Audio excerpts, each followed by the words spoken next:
শ্রীরামপুরের মাহেশের রাজাবাবু আজ ফুলের সাজে সেজেছেন।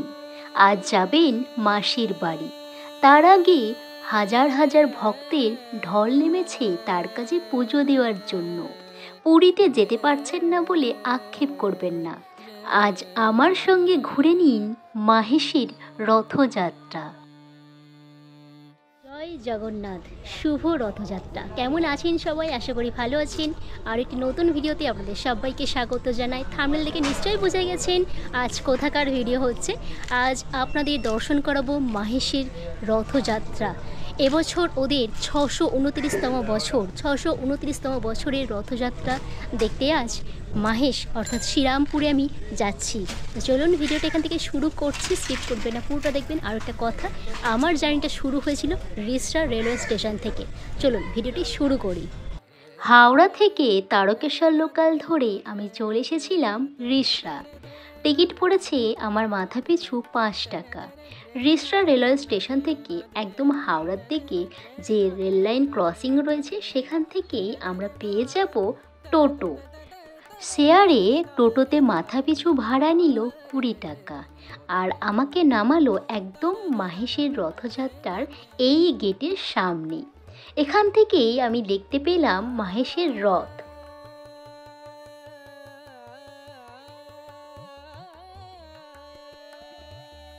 সামনেই দেখলাম একটি ফুলের দোকান রয়েছে। আমি জিজ্ঞাসা করাতেই জানতে পারলাম সারা বছর ওনাদের এখানে দোকান থাকে।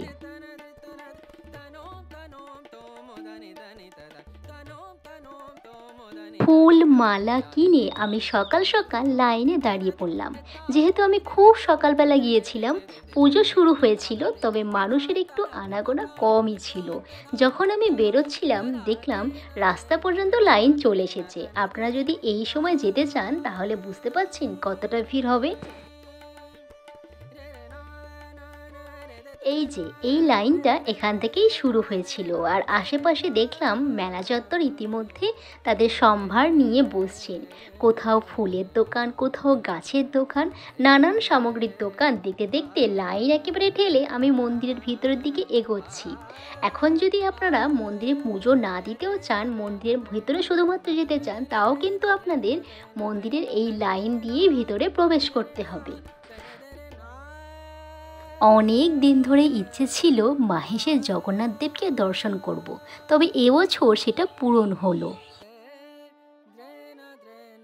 এই যে লাইন দিতে দিতে আমি চলে এলাম মন্দিরের একদম মূল দরজার সামনে। মনে মনে ভাবছিলাম অনেকটা লাইন, হয়তো অনেকটা দেরি হবে, তবে দেখলাম লাইনে দাঁড়িয়ে বেশ কিছুক্ষণের মধ্যেই হয়ে গেল। খুব একটা দেরি হয়নি জগন্নাথ দেবকে দর্শন করতে। লাইনে দাঁড়িয়েই দেখলাম সামনেই রয়েছে নাট মন্দির, আরও মূল মন্দিরের পাশে বেশ কিছু মন্দির রয়েছে। সেই মন্দিরগুলো দর্শন করব, তবে আজ আমার প্রথম উদ্দেশ্য হচ্ছে জগন্নাথ দেবকে দর্শন করা।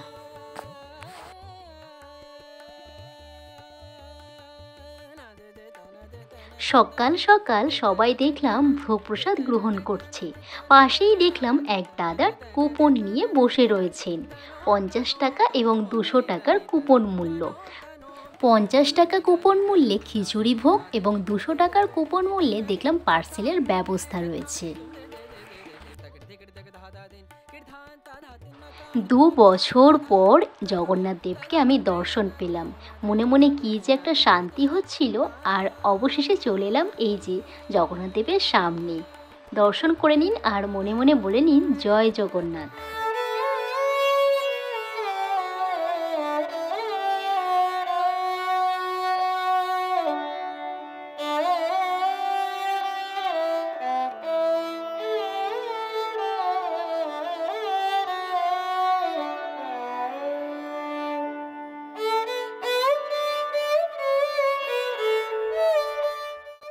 বেশ ভালো মতো জগন্নাথ দেবকে দর্শন হয়ে গিয়েছে এবং পুজোও আমার হয়ে গিয়েছে।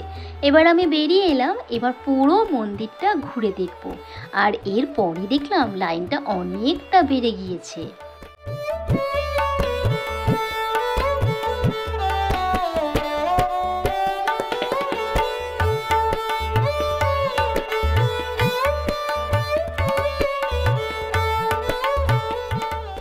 1396 খ্রিস্টাব্দে মন্দিরটি প্রতিষ্ঠা হয়েছিল এবং বলা হয় ভারতের দ্বিতীয় বৃহত্তম জগন্নাথ মন্দির হচ্ছে শ্রীরামপুরের এই মাহেশের জগন্নাথ মন্দির। মন্দিরটি প্রতিষ্ঠা করেছিলেন দেবানন্দ ব্রহ্মচারী, যিনি পুরীর জগন্নাথ দেবের দর্শন না পেয়ে হতাশ হয়ে মাহেশে এসে এই মন্দির প্রতিষ্ঠা করেছিলেন।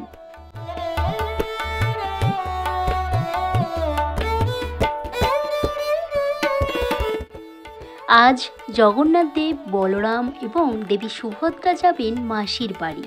তার জন্য যে রথ এখানে রয়েছে সেই রথের উচ্চতা 50 ফুট। একটু পরেই আমি আপনাদের সেই রথ দর্শন করাবো। দেখে এসেছি একদম রাস্তার ওপরেই রথটি রয়েছে।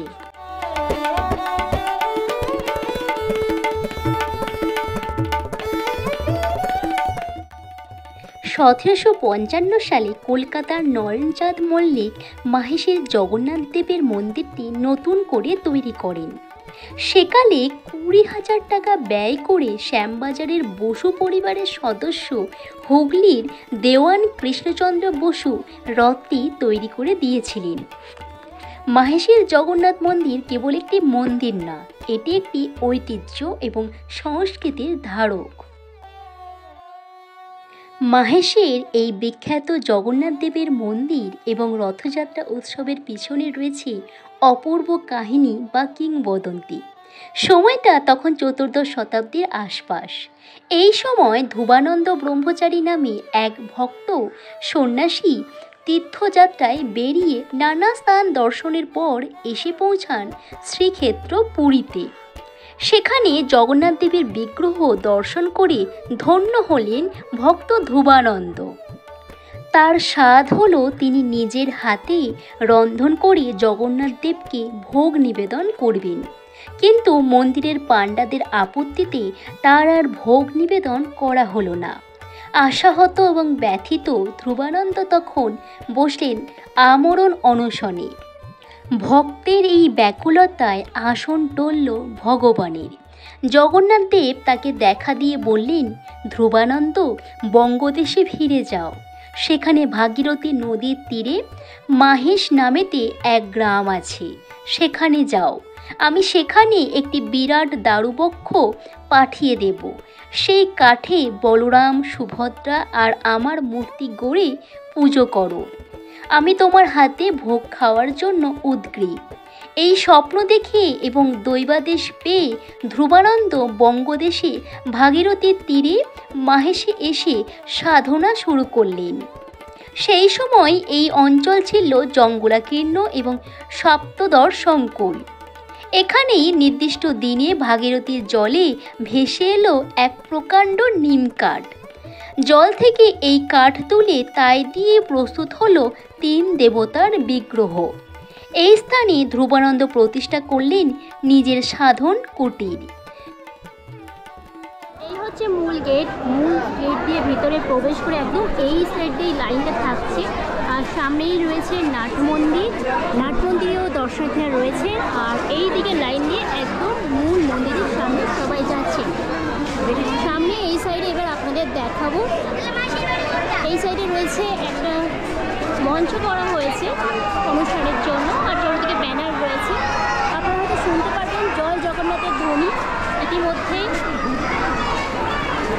পুজো শুরু হয়ে গিয়েছে। এখানে জগন্নাথ দেবকে দর্শন হয়ে গিয়েছে। এই হচ্ছে এক্সিট পয়েন্ট। আর এখানে সবাই দেখুন এইভাবে এনাদের কিছু দান করে যাওয়াই ভালো। 629তম শিবান মাহেশ রথযাত্রার পক্ষ থেকে সকল ভক্তকে জানাই সাদর আমন্ত্রণ। আপনারা যারা যারা লাইনে দাঁড়িয়ে আছেন,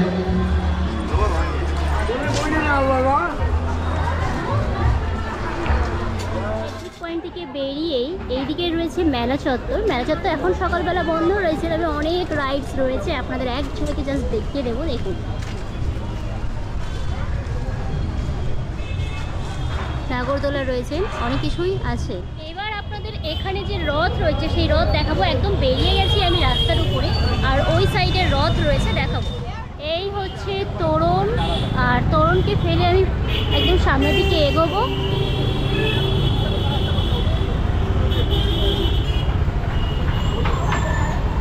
আর এখান থেকেই রথ দেখা যাচ্ছে, মাহেশের রথ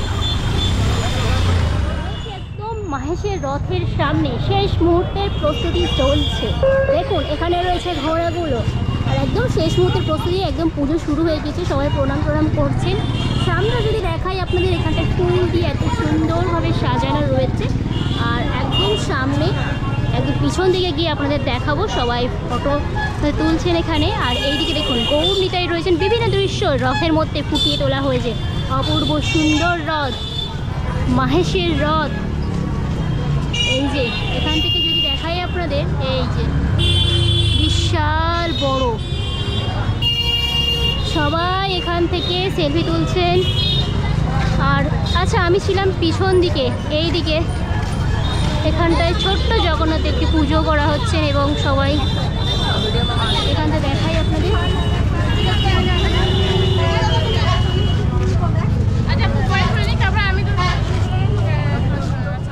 মাহেশের রথযাত্রার ভিডিওটি এখানেই শেষ করছি। কেমন লাগলো অবশ্যই কমেন্ট সেকশনে জানাবেন। আর ভিডিওটি যদি ভালো লাগে প্লিজ সাবস্ক্রাইব করে নিয়ে পাশে থাকা বেল আইকনটি ক্লিক করে নেবেন। দেখা হচ্ছে পরবর্তী করে নতুন ভিডিওতে।